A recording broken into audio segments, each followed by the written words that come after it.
فاعوذ باللہ من شرور انفسنا ومن سیئات اعمالنا من یہد اللہ فلا مضل له ومن یضلل فلا ہادی له واشهد ان لا الہ الا اللہ وحدہ لا شریک له واشهد ان محمدا عبدہ ورسولہ اما بعد فان خیر الحدیث کتاب اللہ وخیر الہدی ہدی محمد صلی اللہ علیہ وسلم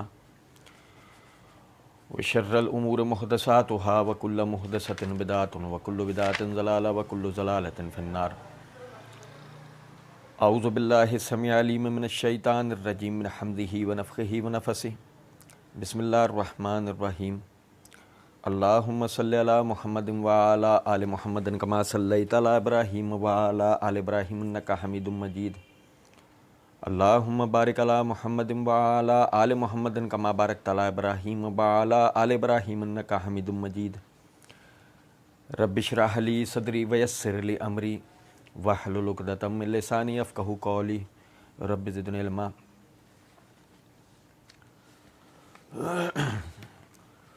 اللہ رب العزت کے فضل و کرم سے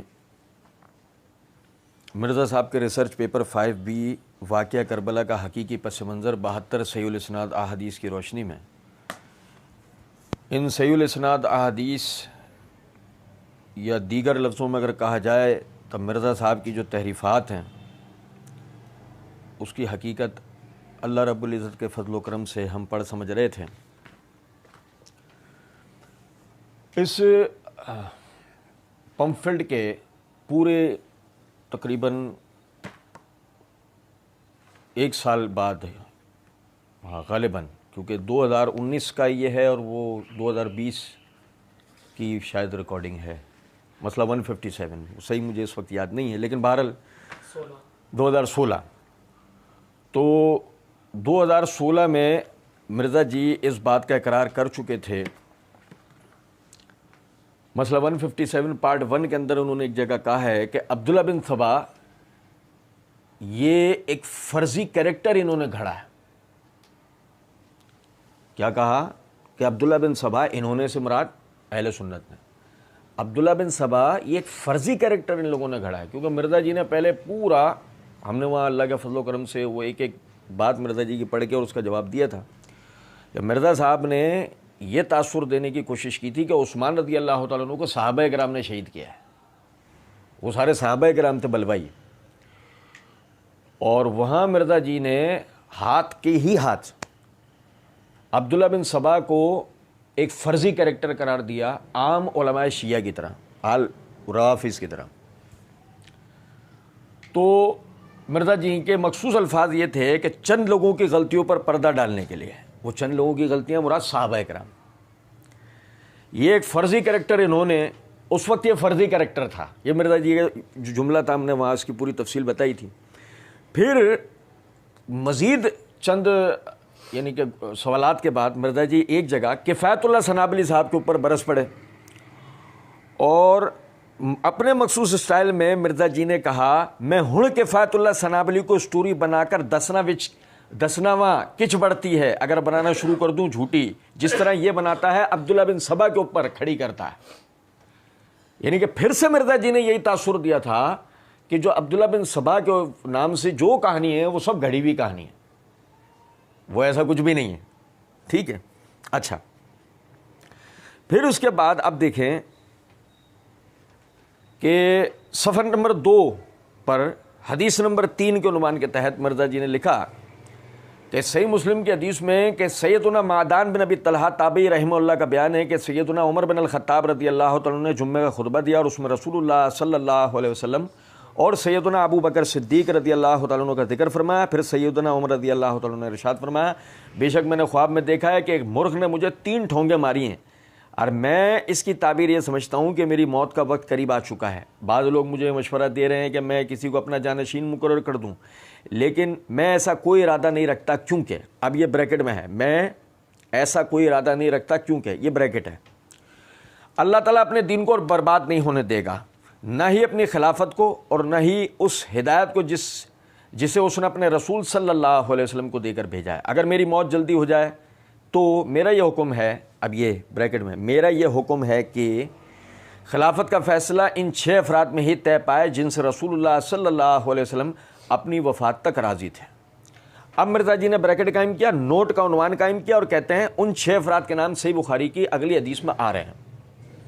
اب آگے دوبارہ حدیث کا ترجمہ نقل کرنا شروع کیا, اور مجھے خوب معلوم ہے کہ بعض لوگ امر خلافت میں تان کریں گے, اور یہ وہی لوگ ہیں جن کو میں نے اسلام کی خاطر, اب یہ یہاں بریکٹ ہے, ان کے اسلام قبول کرنے سے پہلے اپنے ان ہاتھوں سے مارا بھی ہے. اب مرزا جی نے نوٹ قائم کیا, کہتے ہیں فتح مکہ پر معافی مانگ کر اسلام میں داخل ہونے والے انہی لوگوں سے متعلق حقائق اس تحقیقی مقالے کی اگلی احادیث میں آ رہے ہیں. بس اگر وہ لوگ واقعی ایسا کریں, بریکٹ یعنی خلافت میں ایسا تان کریں, تو جان لینا کہ وہ اللہ تعالیٰ کے دشمن اور کافر و گمراہ ہیں. اب دیکھیں, جو مرزا صاحب نے حدیث کا ترجمہ اور اس میں جو بریکٹ دیے ہیں, اس سے جو نقطے کشید ہوتے ہیں وہ کیا؟ نمبر 1, عمر رضی اللہ تعالیٰ عنہ نے اپنے بعد کسی کو بھی جانشین مقرر کرنے کا کوئی ارادہ نہیں بنایا.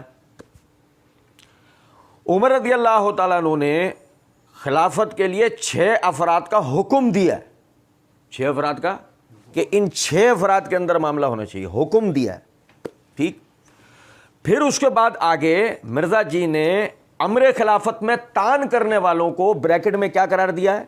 فتح مکہ پر معافی مانگ کر اسلام میں داخل ہونے والے. سمجھ رہے؟ میں ریسرچ پیپر 5A کا جواب جب شروع کیا تھا نا, میں نے جب ابتدا کے اندر توجہ دلائی تھی کہ اصل فساد شروع کب ہوتا ہے کہ جب ایک عام قاری کہ جو اصل کتاب سے حدیث کو کھول کے نہیں دیکھتا اور عربی سے ہوا ہوا ترجمہ جو ہے وہ صحیح ہے یا نہیں اس کو سمجھنے کی لیاقت نہیں رکھتا, تو وہ مرزا جی کے لگائے ہوئے بریکٹس کو پکڑ سکتا ہے. اسے تو یہی لگے گا کہ یہ حدیث کے الفاظ ہیں. چلیں, اب کہے کہ فتح مکہ پر معافی مانگ کر اسلام میں داخل ہونے والے, یہ تیسرا نقطہ ہے. اور جب وہ خلافت میں تان کریں تو وہ جان لینا کہ اللہ تعالیٰ کے دشمن کافر و گمراہ ہیں.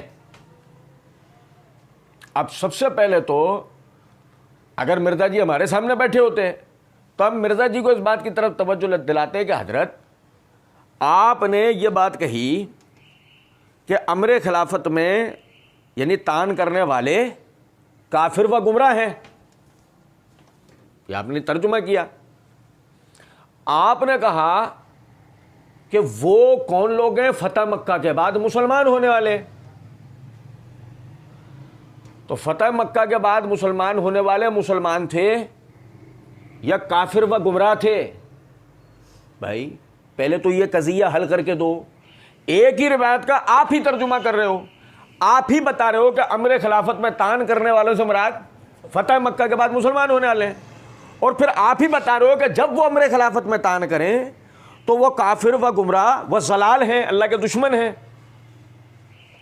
یہ سمجھے بات کو یا نہیں؟ اچھا, اب کوئی کہنے والا مرزا جی یا مرزا جی کا اندھا بہرا لنگڑا لولا مقلد اگر یہ کہتا ہے کہ جی وہ اس وقت تو مسلمان ہی تھے لیکن جب انہوں نے امر خلافت میں تان کیا, جب سے مراد حدیث نمبر 6 ہم پڑھیں گے انشاءاللہ, کہ جہاں مرزا جی یہ تاثر دے رہے ہیں کہ معاویہ رضی اللہ تعالیٰ عنہ نے باقاعدہ زبردستی بزور خلافت کا اپنے لیے, بنو امیہ کے لیے اپنے لیے خلافت کا انعقاد کروایا, امر خلافت میں تان کیا. عبداللہ بن عمر رضی اللہ تعالیٰ عنہ کو چیلنج کیا. عبداللہ بن عمر رضی اللہ تعالیٰ عنہ جواب دینا چاہتے تھے مگر مسلمانوں کے باہمی اتحاد کو مد نظر رکھ کر خاموش ہو گئے. یہ تو جب وہ وقت آئے گا تو انشاءاللہ اس کی اصل حقیقت ہم سامنے رکھیں گے. ابھی بتانا مقصود یہ ہے کہ یہ وہ روایت ہے جس کے لیے مرزا جی نے کہا نا کہ انہی لوگوں سے متعلق حقائق اس تحقیقی مقالے کی اگلی احادیث میں آ رہے ہیں. اچھا چلیں, اب یک کے بعد دیگرے اس کو سمجھتے چلیں. سب سے پہلے تو یہ دیکھیں, یہ میرے ہاتھ میں صحیح مسلم ہے, اس کی یہ جلد نمبر 2 کا صفحہ نمبر 132 کے کتاب المساجد ہے. امام نووی رحمۃ اللہ علیہ نے اس حدیث کے اوپر باب قائم کیا ہے, باب النہی من اکل ثوما او بصلا او کراسا او نحوها مما له رایۃ کریہۃ من حضور المسجد حتی یذهب ذلک الریح. اس کے تحت ہمارے نسخے میں حدیث نمبر 1160 ہے. عمر بن الخطاب رضی اللہ تعالیٰ عنہ نے جمعے کے خطبے میں رسول اللہ صلی اللہ علیہ وسلم اور ابو بکر صدیق رضی اللہ تعالیٰ عنہ کا ذکر فرمایا اور فرمایا کہ میں نے خواب میں دیکھا ہے کہ ایک مرغ نے مجھے 3 ضربیں ماری. میرے خیال میں اس کی تعبیر صرف یہ ہے کہ میری موت کا وقت قریب آ گیا ہے. بعض لوگ کہتے ہیں کہ تم کسی کو اپنا خلیفہ نامزد کر دو, اللہ تعالیٰ. اچھا دیکھیں, پھر مرزا جی والا بریکٹ نہیں ہے. میں عربی عبارت بھی پڑھ کے بتا رہا ہوں. ان اقوام یامروننی ان استخلفہ, بعض لوگ یہ کہتے ہیں کہ میں خلیفہ نامزد کر دوں. فإن اللہ تعالیٰ لم یکن لیضیع دینہ ولا خلافتہ, اور لیکن اللہ تعالیٰ نہ اپنے دین کو ضائع ہونے دے گا نہ خلافت کو. بھائی میرے, اچھا دیکھیں سنیں ذرا بات کو, مرزا صاحب کا ہی کیا ہوا ترجمہ, لیکن اللہ تعالیٰ اپنے دین کو برباد نہیں ہونے دے گا نہ ہی اپنی خلافت کو. تو اگر عمر رضی اللہ تعالیٰ عنہ کا یہ کہنا بالکل صحیح ہے, آپ کی بیان کردہ ہے تعبیر بالکل صحیح ہے, آپ کا جو علم و فہم ہے وہ بالکل صحیح ہے, تب مرزا جی آپ ہی تو اوپر روایت لکھ کر آئے 30 سال بعد خلافت برباد ہے. وہ تو ہم اللہ کے فضل و کرم سے اس کا جواب دے چکے کہ اس کی حقیقت کیا ہے, لیکن آپ اوپر تاثر یہ دے کر آئے تھے کہ 30 سال بعد خلافت برباد, ختم, زوال پذیر. صحیح, جبکہ عمر رضی اللہ تعالیٰ عنہ صحیح حدیث کے مطابق آپ کہہ رہے ہیں کہ اللہ تعالیٰ کبھی بھی نہ اپنے دین کو ضائع ہونے دے گا نہ. تو اب آپ یہ مسئلہ بھی ہمیں حل کر کے دے دو, نہیں سمجھے بات کو. اچھا پھر اس کے بعد کہتے ہیں وَلَلَّذِي بَعَثَ بِهِ النَّبِيَّ صلی اللہ علیہ وسلم فَإِنْ أَجْلَ بِأَمْرٌ فَالْخِلَافَةُ شُورَى بَيْنَ هَؤُلَاءِ السِّتَّةِ الَّذِينَ تُوَفِّيَ رسول اللہ صلی اللہ علیہ وسلم, کہ اور یعنی کہ اگر میرا وقت آ جائے قریب تو یہ شورا میں سے 6 رکنی لوگ ہیں, ان کے درمیان تم معاملات کو طے کر لینا. عمر رضی اللہ تعالیٰ نے یہ حکم دے رہے ہیں کہ خلافت ان 6 میں رکھنا. آپ یہ کہہ رہے ہیں کہ یہ 6 رکنی جو شورا ہے ان کے درمیان میں خلافت کے معاملات کو طے کرنا, میں کسی کو نامزد کر رہا, میں نہیں نامزد کر رہا ہوں, یعنی کہ میں کسی کو اپنا جانشین بنا کر نہیں جا رہا ہوں. یہ سمجھے ہیں بات کو یا نہیں؟ اچھا, آپ نے اس بات کا خدا نہ خواستہ حکم نہیں دیا, جس کا سب سے بڑی وجہ میں آپ لوگوں کو بتا رہا ہوں. سب سے بڑی وجہ اس کی یہ ہے کہ صحیح بخاری کے اندر حدیث ہے کہ جس وقت عثمان رضی اللہ تعالیٰ عنہ کے پاس بھی لوگ اس مسئلے کو لے کر آئے تھے نا کہ اپنے بعد خلیفہ مقرر کر دیجئے, اس وقت بھی اکثریت صحیح بخاری کی روایت کے مطابق عبد الرحمن بن عوف کا نام لیتے تھے. کس کا نام لیتے تھے؟ عبد الرحمن بن عوف کا. تو اگر عمر رضی اللہ تعالیٰ عنہ اس بات کا حکم دیں تو سمجھا ذرا اس بات کو, لوگوں کی مجال ہو سکتی تھی کہ وہ عثمان رضی اللہ تعالیٰ عنہ کے سامنے آ کر یہ بات کہیں, نمبر 1. نمبر 2, اور کیا عثمان رضی اللہ تعالیٰ عنہ یہ بات سن کر جھاڑ نہیں دیتے ان کو کہ جب پہلے خلیفہ یہ حکم دے کے جا چکے ہیں کہ ان 6 افراد کے درمیانی معاملہ رہے گا, 7ویں کا نام بھی آئے گا, جب تک یہ موجود ہے 7ویں کا نام بھی نہیں آ سکتا, تو عثمان رضی اللہ عنہ جھاڑ دیتے نا, لیکن ایسا نہیں ہوا. اچھا پھر سنیں ذرا بات کو. فَإِنْ فَعَلُوا ذَلِكَ فَأُولَٰئِكَ أَعْدَاءُ اللَّهِ الْكُفْرَةِ الضَّلَالِ, اگر لوگ امر خلافت کے اندر تان کریں گے تو کیا وہ کفر اور گمراہی پر ہوں گے. اچھا جی, اب دیکھیں ذرا سمجھے گا, میں آپ کو نقطے کی بات بتاتا ہوں. اب مرزا جی نے سب سے پہلے کھایا کس چیز کو ہے؟ مرزا جی یہاں سے ڈائریکٹ لے جائیں گے کدھر کہ جی وہ معاویہ رضی اللہ تعالیٰ عنہ نے اپنی خلافت کا انعقاد زبردستی کروا کے, اور پھر وہ اس طرح چیلنج کر دیا کہ کون ہے کہ جو ہم سے اور ہمارے باپ سے زیادہ خلافت کا حقدار ہے. بہرحال وہ تو انشاءاللہ کل اللہ نے موقع دیا تو اس کو پڑھیں گے انشاءاللہ. ابھی آپ لوگوں کو میں بتاؤں ذرا بات. عمر رضی اللہ تعالیٰ عنہ نے جو تعبیر دی کہ جی میں سمجھتا ہوں میری موت کا وقت قریب آ گیا, اور اس کے بعد جو ہے جو لوگ امر خلافت میں تان کریں گے, یہ میرے ہاتھ میں مستدرک ہے حاکم. ہمیں بریکٹ لگانے کی ضرورت نہیں ہے کہ اس سے مراد فتح مکہ والے ہیں, ہم تو عمر رضی اللہ تعالیٰ عنہ کے بعد ہی فوراً بتائیں گے کہ وہ کون لوگ تھے. یہ میرے ہاتھ میں مستدرک حاکم ہے, اس کی جلد نمبر 4 کا صفحہ نمبر 208 ہے, حدیث نمبر 4544 ہے. عائشہ صدیقہ رضی اللہ تعالیٰ عنہ فرماتی ہیں قال رسول اللہ صلی اللہ علیہ وسلم عثمان, نبی صلی اللہ علیہ وسلم نے عثمان رضی اللہ تعالیٰ عنہ سے کہا ان اللہ مکمسو کا قمیصا, اللہ تجھے ایک قمیص پہنائے گا, اللہ تجھے ایک قمیص پہنائے گا. فإن أردك المنافقون على خلعه فلا تخلعه, منافقین جب اس بات کا ارادہ کریں کہ اس قمیص کو تجھ سے اتروائیں تو تو نے اس کو اتارنا. کچھ سمجھے ہیں بات کو؟ وہاں حدیث میں کفر سے مراد کفر دون کفر ہے, یہی نفاق ہے. یہ وہ منافقین کہ جنہوں نے ظاہری طور پر اسلام کا نام لیا, عبداللہ بن سبا اینڈ کمپنی, اور اندر سے وہ منافقین تھے کہ جنہوں نے اپنے مذہب کو چھپا کر اسلام کے خلاف وہ سازش کرنے والے تھے. اب دیکھیں غور طلب بات ہے, کیا ہوا ایسا کہ مرزا جی نے عثمان رضی اللہ تعالیٰ عنہ کا ذکر بھی آنے نہیں دیا اس پورے اس میں. اس کی وجہ یہ ہے کہ اس سے یہ تاثر آ جاتا کہ وہ فتنہ شروع تو عثمان رضی اللہ تعالیٰ عنہ کے زمانے میں ہوا, تو اس میں کون لوگ تھے شامل؟ وہ جو لوگ تھے شامل, پھر ان کا کیا ہوا؟ مثال ہے, عثمان رضی اللہ تعالیٰ عنہ نے کچھ کیا نہیں, وہ تو اسی میں شہید ہوئے. اچھا, پھر علی رضی اللہ تعالیٰ عنہ نے کچھ کیا نہیں, کیونکہ وہ انہی شورشیوں نے ان کو آپسی مسلمانوں کے اختلاف میں لگا کے رکھا. اچھا, حسن رضی اللہ تعالیٰ عنہ نے کچھ کیا ان کے لیے؟ اب سمجھے بات کہاں رکی ہوئی ہے؟ ان شورشیوں اور باقیوں کی طرف کہ جنہوں نے ابتدا کی عثمان رضی اللہ عنہ کے زمانے سے. یہ بات شروع ہوئی ہے سیدنا علی کی شہادت سے, یہ بات شروع ہوئی ہے حسن رضی اللہ عنہ کی صلح سے, یہ بات شروع ہوئی ہے خلافت یزید سے, یہ بات شروع ہوئی ہے شہادت حسین بن علی رضی اللہ تعالی عنہما سے. کہاں سے بات شروع ہوئی ہے؟ یہی تو ساری بات ہے کہ وہ جو بنیاد تھی, وہ جو اسٹارٹ تھا, وہ تو شروعات تھی, مرزا جی اسے پی گئے اور بات کو لے گئے آگے, تاکہ اصل جو وہ تو وہی کہہ چکے ہیں نا وہ کہ ابن سبا تو ایک فرضی کیریکٹر ہے, وہ تو ایک فرضی کیریکٹر ہے, یہ تو صحابہ نے کیا تھا. اچھا, اب ذرا سمجھے گا بات. اچھا, پھر دیکھیں باقاعدہ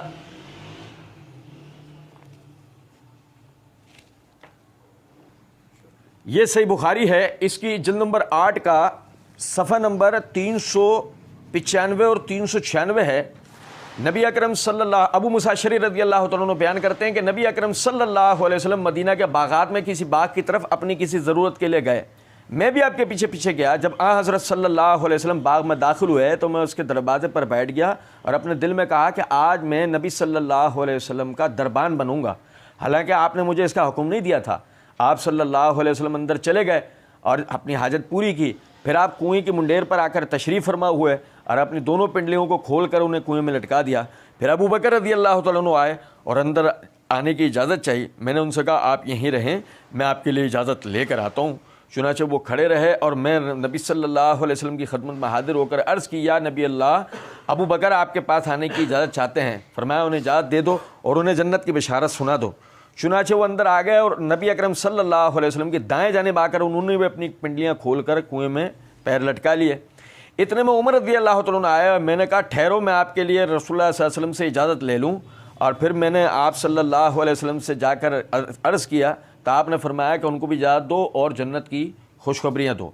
خیر وہ بھی آیا اور اسی کنویں کی منڈیر پر رسول اللہ صلی اللہ علیہ وسلم کے بائیں جانب بیٹھ گئے اور اپنی پنڈلیاں کھول کر کنویں میں پیر لٹکائے اور کنویں کی منڈیر بھر گئی اور وہاں جگہ نہ رہی. پھر عثمان رضی اللہ تعالیٰ عنہ آئے اور میں نے ان سے بھی کہا کہ یہیں رہیے یہاں تک کہ میں آپ صلی اللہ علیہ وسلم سے آپ کے لیے اجازت مانگ لوں. تو نبی اکرم صلی اللہ علیہ وسلم نے فرمایا اے زن لہو وبشرہو بالجنتی معہا بلاء یصبہو, اسے جنت کی بشارت دو ساتھ ہی ایک بڑی مصیبت پہنچنے کی. اسے جنت کی بشارت دو اور ساتھ ہی اسے ایک بڑی آزمائش اور بڑی مصیبت پہنچنے کی. تو ہمیں تو بغیر کوئی بریکٹ لگائے احادیث سے پتہ لگ رہا تھا کہ عثمان رضی اللہ تعالیٰ عنہ کے بعد وہ فتنہ, وہ خلافت پہ تان کرنے والے, یعنی کہ وہ کس کے دور میں آنے والے تھے. وہ کوئی خدا نہ خواستہ علی رضی اللہ تعالیٰ عنہ کے دور میں آنے والے نہیں تھے, وہ حسن رضی اللہ عنہ کی صلح کے بعد پیدا ہونے والے نہیں تھے, وہ معاویہ یا یزید کے دور میں نہیں تھے, وہ تو عثمان رضی اللہ تعالیٰ عنہ کے دور کے اندر ہی پیدا ہوئے. لیکن بڑی چلاکی اور عیاری کے ساتھ مرزا صاحب نے ان کو چھپا لیا. اچھا جی, پھر اس کے بعد مرزا صاحب آگے کہتے ہیں صحیح بخاری کے حدیث میں کہ سیدنا عمر بن میمون تابعی رحمہ اللہ کا بیان ہے کہ جس زخم میں سیدنا عمر بن الخطاب رضی اللہ عنہ کی شہادت ہوئی, آپ رضی اللہ تعالیٰ عنہ کو دودھ پیش کیا گیا اور آپ رضی اللہ تعالیٰ عنہ نے پیا, مگر وہ آپ رضی اللہ تعالیٰ عنہ کے زخم سے بہہ نکلا. تو لوگوں کو یقین ہو گیا کہ آپ رضی اللہ تعالیٰ عنہ اس زخم سے اب زندہ بچ نہیں پائیں گے. تو لوگ آپ کے گرد جمع ہو گئے. چنانچہ انہوں نے درخواست کی کہ امیر المومنین اپنے بعد اپنے جانشین کی وصیت فرما دیجئے. آپ نے فرمایا میں اپنے بعد ان 6 افراد سے بڑھ کر اس معاملے کا کسی اور کو حقدار نہیں سمجھتا. معاملہ بریکٹ میں خلافت, جن سے نبی صلی اللہ علیہ وسلم اپنی وفات تک راضی تھے. پھر آپ نے سیدنا علی رضی اللہ تعالیٰ عنہ, سیدنا عثمان رضی اللہ تعالیٰ عنہ, سیدنا زبیر رضی اللہ تعالیٰ عنہ, سیدنا طلحہ رضی اللہ تعالیٰ عنہ, سیدنا سعد رضی اللہ تعالیٰ عنہ اور سیدنا عبد الرحمن بن عوف رضی اللہ تعالیٰ عنہ کا نام لیا. اور پھر اپنے بیٹے کی دل جوئی کے لیے بریکٹ میں, پھر اپنے اور پھر فرمایا تھا، لیکن بریکٹ میں اپنے بیٹے کی دلجوئی کے لیے فرمایا کہ ان 6 افراد کے ساتھ سیدنا عبداللہ بن عمر رضی اللہ عنہ سے بھی بریکٹ میں مشاورت میں موجود ہوگا، سیدنا عبداللہ بن عمر رضی اللہ عنہ بھی موجود ہوگا، لیکن خلافت میں اس کا کوئی حصہ نہیں ہوگا۔ پھر مزید فرمایا میں اپنے بعد والے خلیفہ کو وصیت کرتا ہوں کہ وہ مہاجرین اولین کا خیال رکھے، ان کے حقوق اور احترام کو ملحوظ خاطر رکھے، اور میں اس سے انصار کے بارے میں بھی ہدایت کرتا ہوں کہ وہ ان سے حسن سلوک کرے، کیونکہ یہ وہ لوگ ہیں جنہوں نے بہت پہلے اہل ایمان کو پناہ دی تھی۔ ان کی اچھائیوں کی پذیرائی کی جائے اور کوتاہیوں سے صرف نظر کی جائے، اور میں تمام خلافت اسلامیہ کے متعلق بھی حسن سلوک کی وصیت کرتا ہوں۔ مرزا جی نے صحیح مسلم 1258 اور صحیح بخاری حدیث نمبر 3700 کا حوالہ دیا ہے۔ اب جو مرزا جی کا کیا ہوا ترجمہ ہے، سب سے پہلے تو اسے ذرا غور سے دیکھیں کہ اس سے ہمیں جو نتائج ملے۔ مرزا جی نے پہلا جو نقطہ بیان کیا وہ یہ ہے کہ لوگ آپ کے پاس آئے، یعنی کہ جب یقین ہو گیا کہ آپ کی شہادت ہو جائے گی تو لوگ آپ کے پاس آئے اور کہا کہ جانشین مقرر کر دیں۔ آپ نے کہا 6 افراد کے علاوہ میں کسی کو بھی حقدار نہیں سمجھتا۔ آپ نے کہ وہ جانشین مقرر نہیں کیا، 6 افراد، وہ 6 افراد میں علی، عثمان، زبیر، طلحہ، سعد، عبد الرحمن بن عوف رضوان اللہ علیہ مجمعین تھے۔ آپ نے کہا عبداللہ بن عمر کو شورا کا حصہ بنانا، لیکن خلافت میں اس کا کوئی حصہ نہیں ہوگا۔ یہ نقطہ ذہن میں رکھیے گا، یہ نقطہ دیکھو مرزا جی کا ہی کیا ہوا ترجمہ ہے، کیسا صفائی سے مرزا جی اس کو پی جائیں گے، ابھی دیکھنا ذرا۔ اب پھر اس کے بعد آگے میں اپنے بعد والے خلیفہ کو جو وصیت کرتا ہوں، اس وصیت میں ایک نقطہ کیا ہے کہ مہاجرین اولین، انصار وغیرہ سب کی حقوق کی حفاظت کرنا، اچھائیوں کی پذیرائی کرنا، کوتاہیوں سے صرف نظر کرنا، صحابہ کی اچھائیوں کا ذکر کرنا، کوتاہیوں سے صرف نظر کرنا۔ مرزا جی کا اپنا کیا ہوا ترجمہ۔ گو ہم کہہ دیں تو دکھاتے نہیں ہو یہ حدیثیں، یہ باتیں بتاتے نہیں ہو لوگوں کو، یہ چھپاتے ہو تم۔ مرزا جی عمر رضی اللہ تعالیٰ عنہ کچھ چھپا تو نہیں رہے تھے، بتا دو، نہیں سمجھے کچھ بات کو؟ اچھا ابھی رکیں، وہ تو ہم کہتے ہی ہیں نا، وہ ماں کا لال تو پیدا ہو کر آئے نا، کہ جو اللہ اور اس کے رسول کے خلاف ان کی کوتاہیاں ثابت کریں۔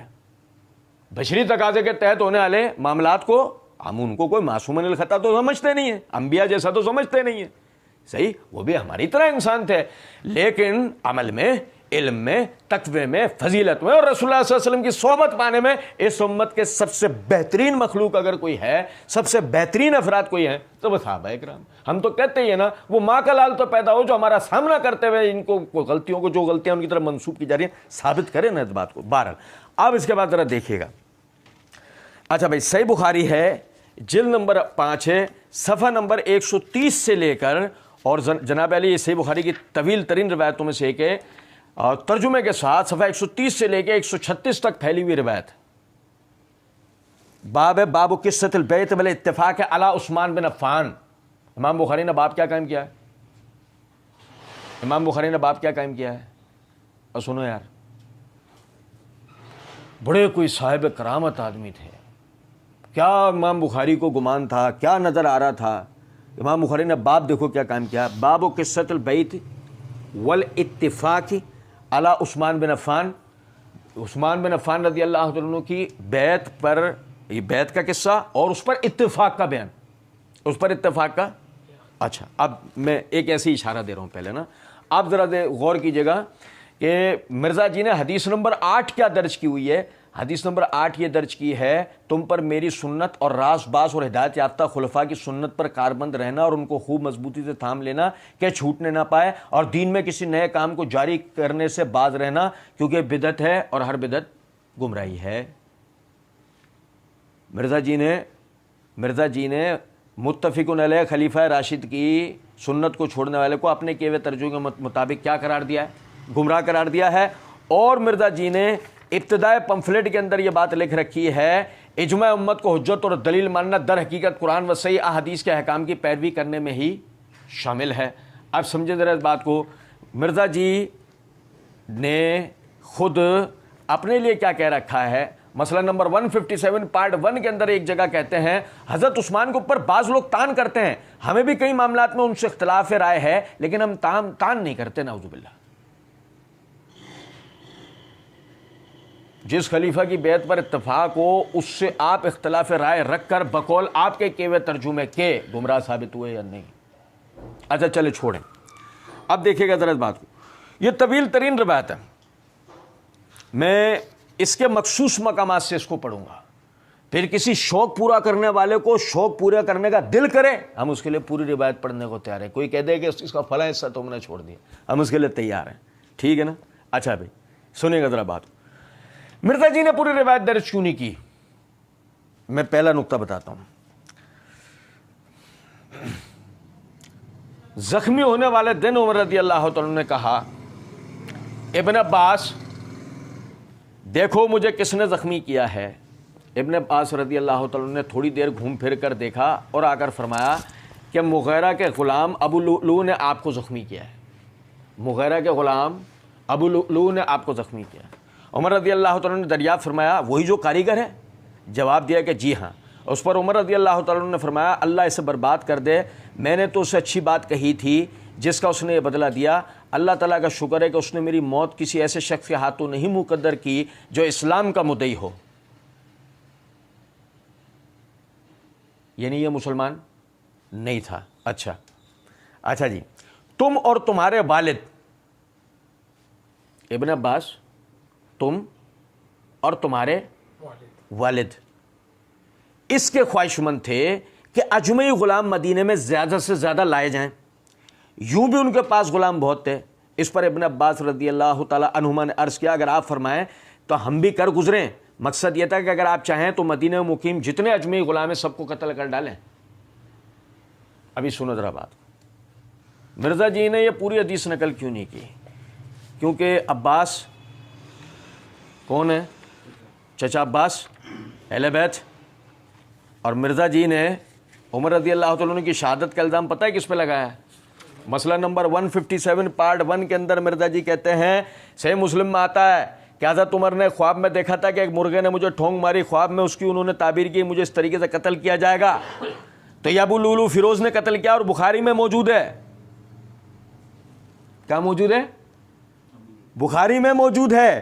حضرت عمر نے کہا مغیرہ میں نے تجھے منع بھی کیا تھا یہ پرشیا کے غلام یہاں پہ مت لے کیا.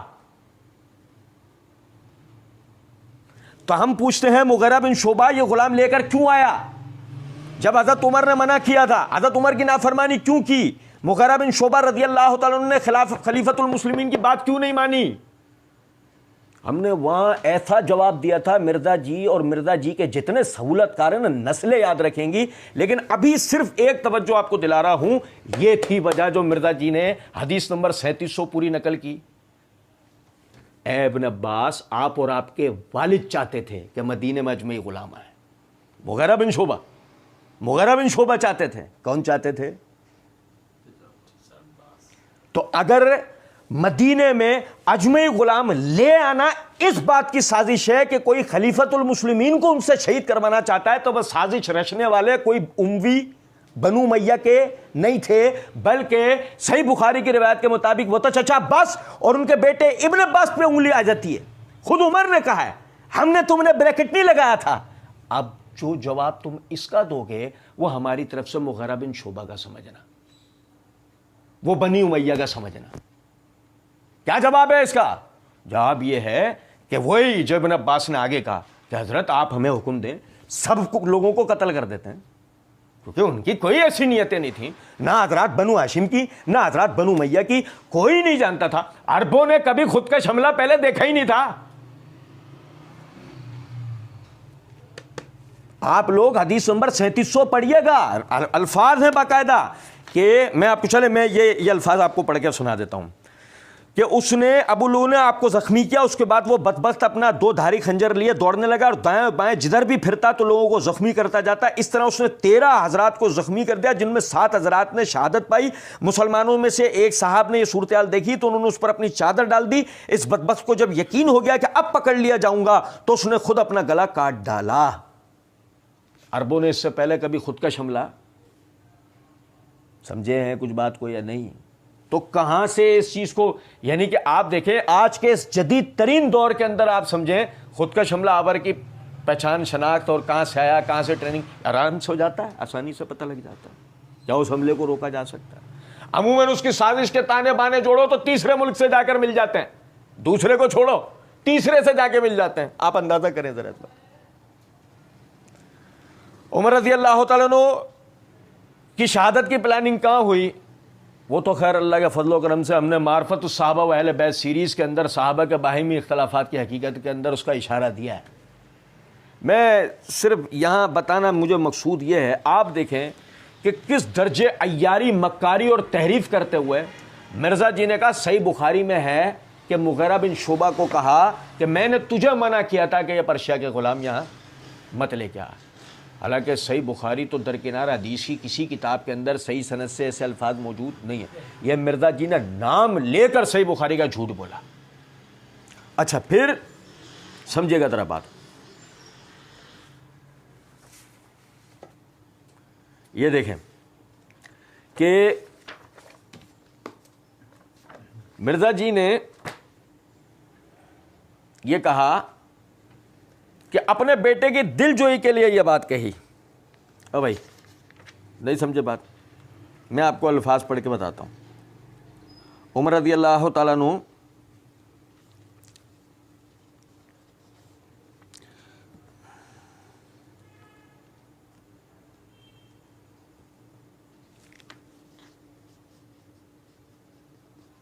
اور یہ عربی عبارت بھی ملاحظہ کریں کہ عمر رضی اللہ تعالیٰ عنہ نے فرمایا یشہدکم عبداللہ بن عمر ولیس لہ من الامر شیء کحیۃ التعزیۃ لہ. اچھا سمجھے ذرا اس بات کو. مرزا جی نے یہ کہا بیٹے کی دل جوئی کے لیے. تعزیت کے معنی کیا ہوتے ہیں؟ عربی یا اردو اگر دونوں کے اندر یہ بات کی جائے تو تعزیت کے معنی یعنی سیدھی سی بات ہے کہ کسی چیز کا انسان کے اندر یعنی کہ کوئی خواہش ہو اور وہ اس کی خواہش ختم کر دی جائے, وہ اس کی خواہش یعنی بند کر دی جائے. راوی نے ان الفاظ کو تعزیت سے یعنی جوڑا ہے کہ فرمایا یشہدکم عبداللہ بن عمر ولیس لہ من الامر شیء. عمر رضی اللہ تعالیٰ عنہ نے فرمایا کہ اس کو مشورے کے لیے اپنے ساتھ یعنی شورا میں شامل کر لینا, لیکن امر خلافت میں اس کا کوئی کام نہیں ہے. آپ نے یہ گویا ان سے یعنی کہ ان کا معاملہ تو ختم ہو گیا, اب ذہن کے اندر کوئی خواہش ہوتی ان کو خلافت کی, آپ نے ایسا کہا بطور تعزیت. آپ نے کوئی ان کا دل تھوڑی بڑھایا یا آپ نے بقا. اور میں پہلے بھی کئی مرتبہ اس حوالے سے توجہ دلا چکا ہوں, مسند احمد کے اندر روایت موجود ہے, میں نے پڑھ کے بھی سنائی تھی کہ عمر رضی اللہ تعالیٰ عنہ فرماتے ہیں کہ عمر کے گھرانے میں سے جو شخص بھی اس ذمہ داری کو اٹھا سکتا تھا میرے ذریعے اس نے اٹھا لی. اب میں ہی اللہ کے ہیں اس کی جواب دہی کے لیے سرخرو ہو جاؤں بہت ہے, میں نہیں چاہتا میرے بعد کوئی اور بھی اللہ کے ہیں اس چیز کا جواب دہ ہو, جس کا مطلب ہے کہ آپ اپنے گھرانے میں سے اب کسی کو بھی اس بار کو اٹھانے, اس خلافت کے بار کو اٹھانے کا ذمہ دار نہیں سمجھتے تھے.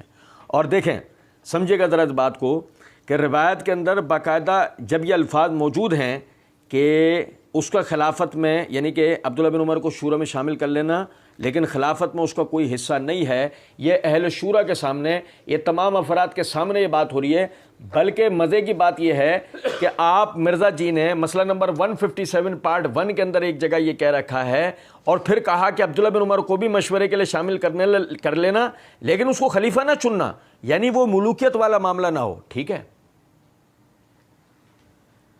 ہم نے وہاں بھی اس بات کی طرف توجہ دلائی تھی کہ اگر عبداللہ بن عمر رضی اللہ تعالیٰ عنہ کو بعد میں چن لیا جاتا تو وہ تو ملوکیت والا معاملہ ہو جاتا. اب سمجھنے کی بات ہے کہ جب آپ ہی آگے حدیث نمبر 6 کے اندر یہ کہہ رہے ہیں کہ معاویہ بن ابی سفیان نے یہ بات کہی کہ وہ شخص کھڑا ہو کہ جو یہ سمجھتا ہے کہ وہ اور اس کا باپ ہم اور ہمارے باپ سے زیادہ اس چیز کا حقدار ہے, تو اس سے مراد عبداللہ بن عمر رضی اللہ تعالیٰ عنہ تھے. یہ کیسے ممکن ہو سکتا ہے؟ اس سے مراد عبداللہ بن عمر رضی اللہ تعالیٰ عنہ کیسے ہو سکتے ہیں جب خود ان کا والد بحیثیت امیر المومنین یہ بات فرما کر چلے گئے کہ عبداللہ کا شورا میں تو حصہ ہے, خلافت میں حصہ تو معاویہ غلط کیا کہہ رہے ہیں؟ معاویہ نے اہل مدینہ کو مخاطب کر کے جب یہ جملہ بولا تو غلطی کیا کی؟ بہرحال تفصیل تو ہم انشاءاللہ پڑھیں گے, لیکن ہم تو یاد دلاتے جا رہے ہیں, بھول نہ جانا. آپ ہی نے روایت میں ترجمہ کیا ہے کہ عبداللہ بن عمر کو شورا میں تو شامل کر لو, خلافت میں اس کا کوئی حصہ نہیں ہے. اچھا پھر اس کے بعد مرزا جی آگے کہتے ہیں کہ مہاجرین، اب میں اپنے بعد والے خلیفہ کو وصیت کرتا ہوں مہاجرین اولین کا خیال رکھے، ان کے حقوق اور احترام کو ملحوظ خاطر رکھے، اور مجھ سے انصار کے بارے میں بھی ہدایت کرتا ہوں کہ وہ ان سے حسن سلوک کرے، کیونکہ یہ وہ لوگ ہیں جنہوں نے بہت پہلے اہل ایمان کو پناہ دی تھی۔ ان کی اچھائیوں کی پذیرائی کی جائے اور کوتاہیوں سے صرف نظر کی جائے۔ یہ کس کا منہج و مسلک ہے؟ یہ منہج و مسلک ہے سیدنا عمر بن الخطاب رضی اللہ تعالی عنہ کا، جس کے لیے خود مرزا جی نے آگے حدیث نمبر 8 کے اندر اس بات کی طرف توجہ دلا رکھی ہے کہ میرے بعد ہدایت یافتہ خلفائے راشدین کی سنت پر کاربند رہنا، ان کو خوب مضبوطی سے تھام لینا کہ چھوٹنے نہ پائیں، تو ہونا تو یہ چاہیے تھا صحابہ کے بارے میں ہم نہیں جانتے تو خاموشی اختیار کریں، نہیں جانتے تو خاموشی اختیار کریں، یہ ڈرامے بازی نہیں کرو کہ چھپایا۔ مرزا جی چھپایا نہیں، ہم نے تو تم نے جو چھپایا ہم نے وہ کھول کر دکھایا۔ ہم تو خاموش اس وجہ سے رہتے تھے کہ ہمارے پاس کرنے کے لیے بیسیوں کام تھے، یہی مسئلہ نہیں تھا کہ ہم اختلافات یا مشاجرات صحابہ یا صحابہ کرام کی طرف جو اعتراضات ہوتے ہیں ان کے جوابات والا سلسلہ جو ہے وہ کریں۔ آپ نے اپنی رافضیت سے اور اپنے ڈکٹیشن سے مجبور ہو کر جب ہمیں اس چیز کی طرف مجبور کیا تو ہم نے اس بات کی طرف توجہ دلائی۔ ہم مرزا صاحب کے پڑھنے دیکھنے والوں کو توجہ دلاتے ہیں اس بات کی طرف کہ یہ دیکھ لیجئے، یاد رکھ لیجئے، مسئلہ یعنی کہ ریسرچ پیپر 5B میں صفحہ نمبر 3 حدیث نمبر 3 کے عنوان کے تحت مرزا جی نے یہ ترجمہ کر رکھا ہے کہ عمر رضی اللہ تعالیٰ عنہ اس بات کی وصیت دے کر گئے تھے صحابہ کرام کی اچھائیوں کی تعریف کی جائے، برائیوں یعنی کوتاہیوں سے ان کے صرف نظر کی جائے۔ اب مرزا جی نوٹ کا عنوان قائم کرتے ہیں کہ ان 6 افراد میں سے 4 افراد سیدنا زبیر رضی اللہ تعالیٰ عنہ، سیدنا طلحہ رضی اللہ تعالیٰ عنہ، سیدنا سعد اور سیدنا عبد الرحمن بن عوف خود ہی دستبردار ہو گئے، اور پھر انہوں نے باقی بچ جانے والے سیدنا علی اور سیدنا عثمان میں سے سیدنا عثمان رضی اللہ تعالیٰ عنہ کو خلیفہ منتخب کر لیا، اور سب سے پہلے سیدنا علی رضی اللہ تعالیٰ عنہ نے ہی سیدنا عثمان رضی اللہ عنہ کی بیعت کی۔ لہٰذا سیدنا عثمان رضی اللہ عنہ کی شہادت کے بعد سیدنا علی رضی اللہ عنہ سے بڑھ کر کوئی بھی شخص خلافت کا حقدار نہیں تھا، اسی لیے صحابہ رضی اللہ عنہم نے سیدنا علی رضی اللہ عنہ کو سیدنا عثمان رضی اللہ عنہ کے بعد خلیفہ چن لیا تھا۔ صحیح بخاری حدیث نمبر 3700 اور 7207، حدیث نمبر 3700 3700 اور 7207 7207 7207 نمبر دونوں ذہن میں۔ ابھی سنیں ذرا بات کو، دیکھیں حدیث نمبر 3700۔ میں نے پھر عرض کیا مکمل حدیث پڑھنے کی طرف جس نے ہمیں توجہ دلائی ہم اسے پڑھ کے سنائیں گے، ہمیں کوئی پریشانی نہیں ہے، ہم تو صرف وقت بچانا چاہ رہے ہیں۔ سنیے گا ذرا بات کو، میں بالکل آخری حصہ پڑھ رہا ہوں، بالکل آخری حصہ، کہ سعد بن ابی وقاص رضی اللہ تعالیٰ نے کہا میں اپنا معاملہ عبد الرحمن بن عوف رضی اللہ عنہ کے سپرد کرتا ہوں۔ اس کے بعد عبد الرحمن بن عوف رضی اللہ تعالیٰ عنہ نے عثمان اور علی دونوں کو مخاطب کر کے کہا کہ آپ دونوں حضرات میں سے جو بھی خلافت سے اپنی برات ظاہر کرے ہم اسی کو خلافت دیں گے، اور اللہ اس کا نگران و نگہبان، اور اسلام کے حقوق کی ذمہ داری اس پر لازم ہوگی۔ ہر شخص کو غور کرنا چاہیے کہ اس کے خیال میں کون افضل ہے۔ اس پر دونوں حضرات خاموش ہو گئے، تو عبد الرحمن بن عوف نے کہا کہ آپ حضرات اس انتخاب کی ذمہ داری مجھ پر ڈالتے ہیں۔ عبد الرحمن بن عوف نے کہا کیا آپ حضرات اس انتخاب کی ذمہ داری مجھ پر ڈالتے ہیں؟ خدا کی قسم کہ میں آپ حضرات میں سے اسی کو منتخب کروں گا جو سب میں افضل ہوگا۔ ان دونوں حضرات نے کہا جی ہاں۔ پھر آپ نے ان دونوں میں سے ایک کا ہاتھ پکڑا اور فرمایا کہ آپ کی قرابت رسول اللہ صلی اللہ علیہ وسلم سے ہے، اور ابتدا میں اسلام لانے کا شرف بھی، جیسا کہ آپ کو خود ہی معلوم ہے۔ علی بن ابی طالب، ان دونوں میں، عثمان و علی میں، بس اللہ آپ کا نگران ہے کہ اگر میں آپ کو خلیفہ بنا دوں تو کیا آپ عدل و انصاف سے کام لیں گے، اور اگر عثمان رضی اللہ عنہ کو خلیفہ بنا دوں تو کیا آپ ان کے احکام کو سنیں گے اور ان کی اطاعت کریں گے۔ اس کے بعد دوسرے صاحب کو تنہائی میں لے گئے عثمان رضی اللہ تعالیٰ، اور ان سے بھی یہی کہا، اور جب ان سے وعدہ لے لیا تو فرمایا اے عثمان اپنا ہاتھ بڑھائیے۔ چنانچہ انہوں نے ان سے بیعت کی، اور علی رضی اللہ تعالیٰ نے بھی ان سے بیعت کی۔ پھر اہل مدینہ آئے اور سب نے بیعت کی۔ میں عربی عبارت سے یہ آخری کے 2 جملے پڑھ کے سنا دیتا ہوں۔ ارفع یدیک یا عثمان، اے عثمان اپنا ہاتھ بلند کرو۔ فبایعہ فبایع لہ علی، پس انہوں نے بیعت کی، یعنی عبد الرحمن بن عوف نے، اور علی رضی اللہ تعالیٰ نے بھی بیعت کی۔ وولج اہل الدار فبایعہ، پھر سب شہر کے لوگ جب جمع ہو گئے اور ان سب نے بھی بیعت کی یہ حدیث یہاں مکمل ہو گئی.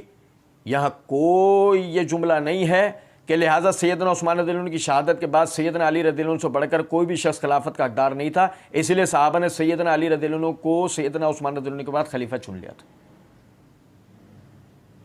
حدیث نمبر 3700 میں ایسا کوئی جملہ موجود نہیں ہے. یہ مرزا صاحب نے باقاعدہ اس کے اندر تحریف کی ہے. مائکروسکوپ لگا لیں، یہ نتیجہ اخذ نہیں ہو سکتا، یہ جملہ نہیں نکل سکتا. میری بات ابھی کنٹینیو ہے، سنیے گا ذرا بات میں کیا کہنا چاہ رہا ہوں. اچھا پھر سنیں ذرا، حدیث نمبر 7207 میں ہوگا. دو پہلے تھی نا مرزا جی نے، حدیث نمبر 3700 اور دوسرا والا 7207. یہ میرے ہاتھ میں صحیح بخاری ہے، اس کی جلد نمبر 8 کا صفحہ نمبر 456 ہے، 457 ہے. امام بخاری رحمۃ اللہ علیہ نے کتاب الاحکام کے اندر باب قائم کیا، باب کیف یبایع الامام الناس. اس کے تحت حدیث نمبر ہے 7207، 7207، 7207.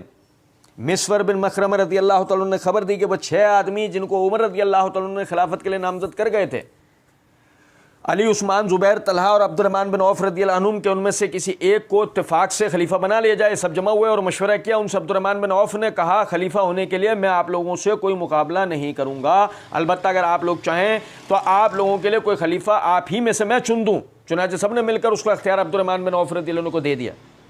جب ان لوگوں نے انتخاب کی ذمہ داری عبد الرحمن رضی اللہ عنہ کے سپرد کر دی تو سب لوگ ان کی طرف جھک گئے. جتنے لوگ بھی اس جماعت کے پیچھے چل رہے تھے ان میں اب میں نے کسی کو بھی ایسا نہ دیکھا جو عبد الرحمن کے پیچھے نہ چل رہا ہو. سب لوگ انہی کی طرف مائل ہو گئے اور ان دنوں میں ان سے مشورہ کرتے رہے. جب وہ رات آئی کہ جس کی صبح کو ہم نے عثمان رضی اللہ تعالیٰ عنہ سے بیعت کی، مسور رضی اللہ تعالیٰ عنہ نے بیان کیا کہ اب تو عبد الرحمن رضی اللہ تعالیٰ عنہ رات گئے میرے ہاں آئے اور دروازہ کھٹکھٹایا یہاں تک کہ میں بیدار ہو گیا. انہوں نے کہا میرا خیال ہے آپ سو رہے تھے، اللہ کی قسم میں ان راتوں میں بہت کم سو سکا ہوں، جائیے زبیر اور سعد کو بھی بلا لائیے. میں ان دونوں بزرگوں کو بلا لایا اور انہوں نے ان سے مشورہ کیا، پھر مجھے بلایا اور کہا کہ میرے لیے علی رضی اللہ عنہ کو بھی بلا دیجیے. میں نے انہیں بھی بلایا اور انہوں نے ان سے بھی سرگوشیاں کی، یہاں تک کہ آدھی رات گزر چکی. پھر علی رضی اللہ تعالیٰ عنہ ان کے پاس سے کھڑے ہو گئے اور ان کو اپنے ہی لیے امید تھی. عبد الرحمن کے دل میں بھی ان کی طرف سے یہی ڈر تھا. پھر انہوں نے کہا کہ میرے لیے عثمان رضی اللہ عنہ کو بھی بلا لائیے. میں انہیں بھی بلا لایا اور انہوں نے ان سے بھی سرگوشی کی. آخر صبح کی اذان نے ان کے درمیان جدائی کی. جب لوگوں نے صبح کی نماز پڑھ لی اور یہ سب لوگ منبر کے پاس جمع ہوئے تو انہوں نے تمام موجود مہاجرین، انصار اور لشکروں کے قائدین کو بلایا اور ان لوگوں نے اس سال حج عمر رضی اللہ عنہ کے ساتھ کیا تھا.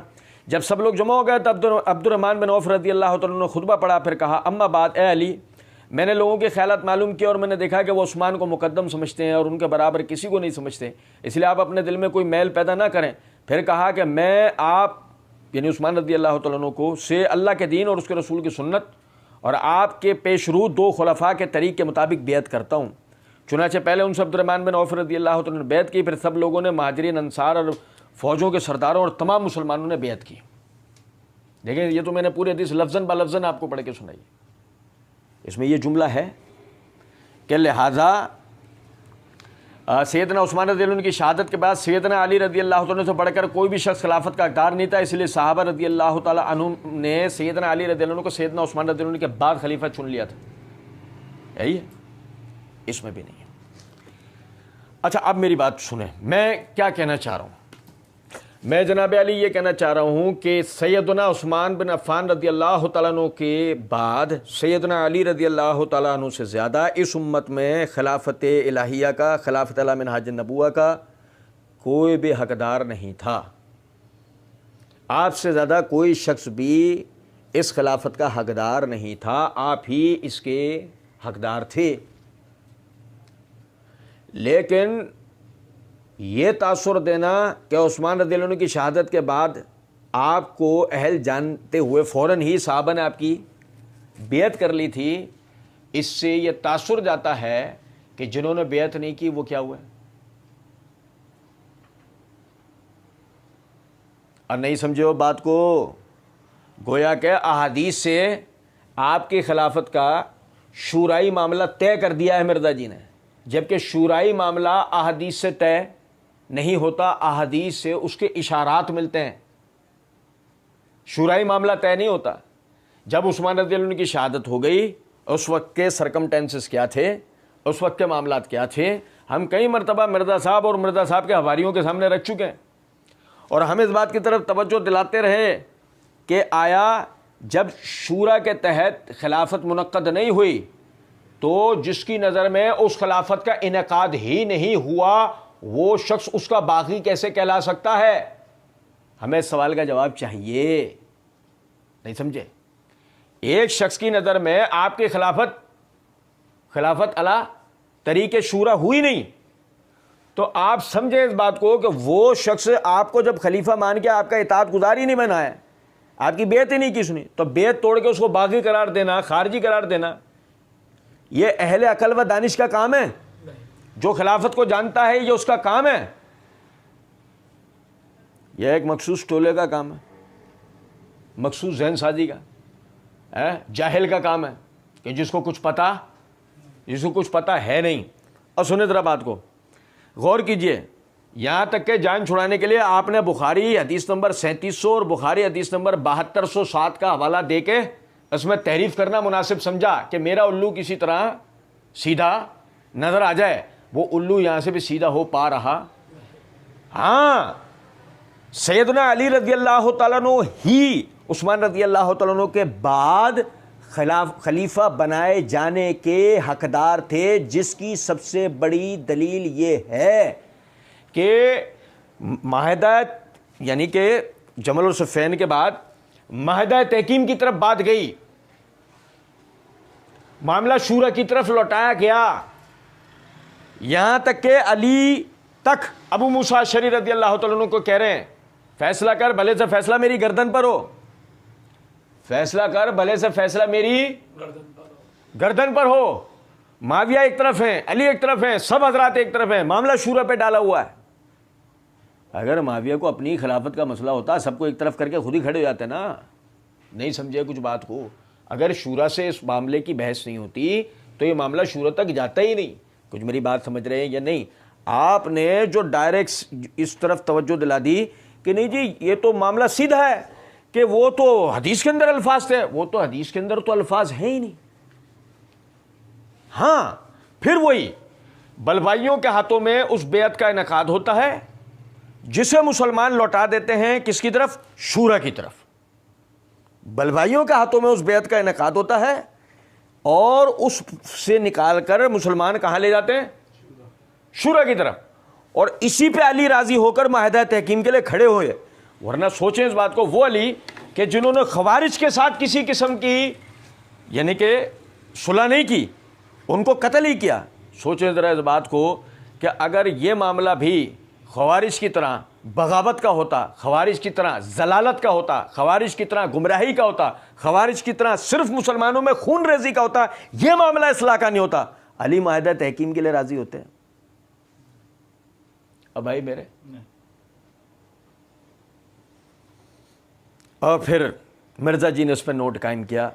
ان 6 افراد میں سے 4 افراد سیدنا زبیر, سیدنا طلحہ, سیدنا سعد اور سیدنا عبد الرحمن بن عوف رضوان اللہ علیہ اجمعین خود ہی دستبردار ہو گئے, اور پھر انہوں نے ہی باقی بچ جانے والے سیدنا علی اور سیدنا عثمان رضی اللہ تعالیٰ عنہ میں سے سیدنا عثمان رضی اللہ عنہ کو خلیفہ منتخب کر لیا, اور سب سے پہلے سیدنا علی رضی اللہ تعالیٰ عنہ نے ہی سیدنا عثمان رضی اللہ عنہ کی بیعت کی. اور پھر وہ جملہ ہے جو مرزا صاحب نے حدیث میں تعریف کی ہے. اب ہم یہاں سے یہ کہتے ہیں, سنیں ذرا بات کو, کہ جب عثمان رضی اللہ تعالیٰ عنہ کی بیعت علی تک نے کی تو عثمان سے اختلاف کرنے والے کون کہلائیں گے؟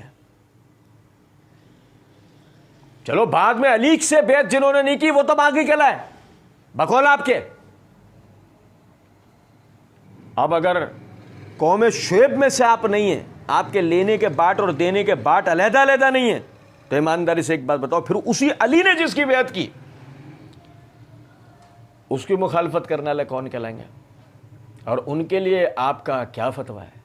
ان کے لیے آپ نے اس پمفلٹ کے اندر کیا لکھ رکھا ہے؟ یا الگ سے کوئی پمفلٹ کیا لکھا ہے؟ یا الگ سے کوئی 1-1.5 گھنٹے کا کون سا لیکچر ریکارڈ کروایا ہے؟ یا الگ سے آپ اور آپ کے جتنے حواری ہیں انہوں نے ان منافقین, ان باغیوں, ان یعنی سازشیوں, ان خارجیوں کے لیے, ان بنیادی اسلام کے اندر دراڑ پیدا کرنے والوں کے لیے آج تک بات کیوں نہیں کی؟